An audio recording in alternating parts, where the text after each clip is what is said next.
to uphold and raise the standard of living, first and foremost of its employees and shareholders, who will be the majority members of SNS family, its customers and vendors, and a community in general. It is also the company's mission to be successful in showing to the world a good example for serving our Lord to the poorest of the poor, and that we can be the living miracles needed for the cause of Father Al's beatification and eventual canonization. So, kung mag-form natin ang corporation, ang mission natin is to create more jobs to all SNS alumni. So, at saka investment opportunities. So, may forum, may nabasa na ako sa forum na marami na tayong nag-register as member ng SNS Alumni Online. So, may nag-comment doon na kung bawat isa doon, for example, minention ni Al na more than 3,000 na daw tayo doon sa online. So, kung bawat isa doon magbigay ng 100 pesos, maka-form na tayo ng 300. So that's just a matter of donation. But in my mind, mas maganda kung ma-form natin ang corporation. Hindi lang tayo nag-donate, kundi gumawa tayo ng sarili nating corporation, at then i-manage natin ang corporation, papalaguin natin ang corporation, create tayo ng job, and then mayroon din tayong opportunity to have investment. So, yung savings, magkano ba yung rate natin sa bangko pag i-deposit natin yung savings natin sa bangko? The interest is only around 3% per annum. Pero kung gagawa tayo ng corporation, marami tayong mga professionals natin, maraming mga lawyers, may engineers. Dito maraming mga engineers, maraming may accountant din. So, kung tayo lahat magkakaisa, ipo-form natin ang management, magawa tayo ng so, possible ang profit, usually the profitability of a business kung you will manage per annum is more than 10%. So, i-compare natin yan sa savings sa bangko, mas malaki ang makikitain natin sa savings kung mag-i-invest tayo sa ating sariling korporasyon. And then,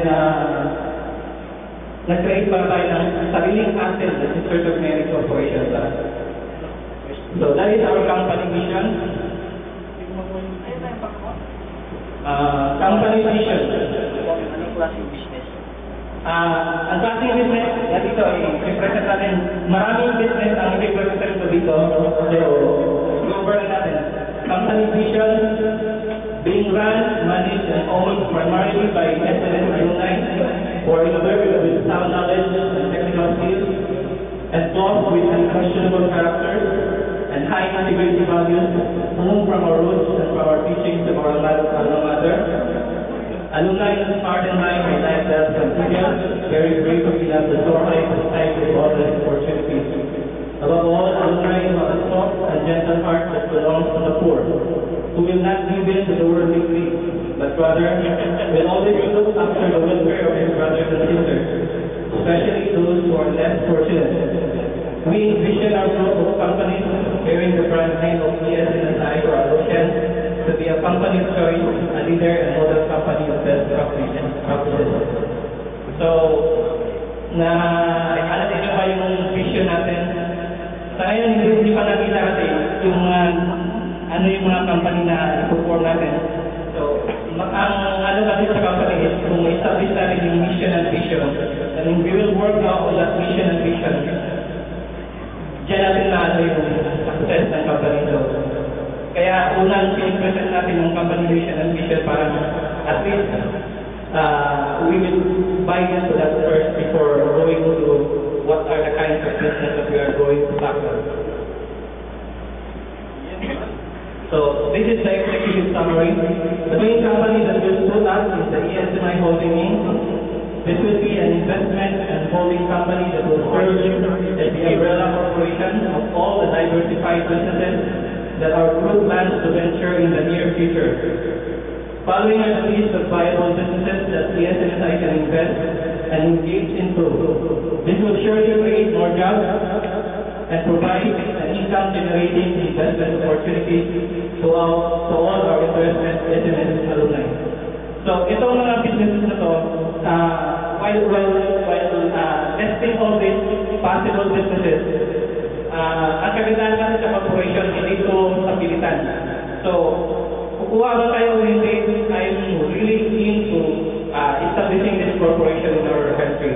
So, kung ano man yung mga savings ko, at saka meron ako mga contacts, I will really form this corporation. So, once registered with our BIR and then so maybe doon na siguro kayo pwedeng open for shares of stock that we can invest. We can buy the shares of stock like that one.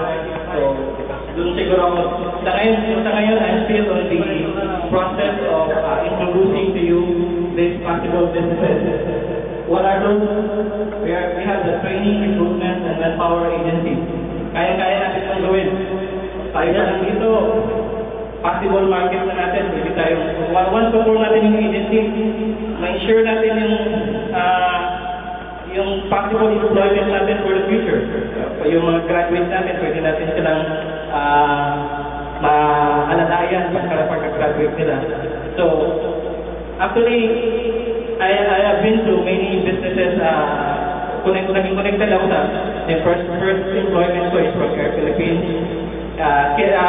Modesty aside, alam mo lang i-relate ko lang, baka sabihin kasi ng iba na saan galing. Kasi doon sa forum sa Cebu, when I presented this to the forum, may nagtanong sa akin, ano ba yung naisipan na yan, saan ba galing yan, saan ano to?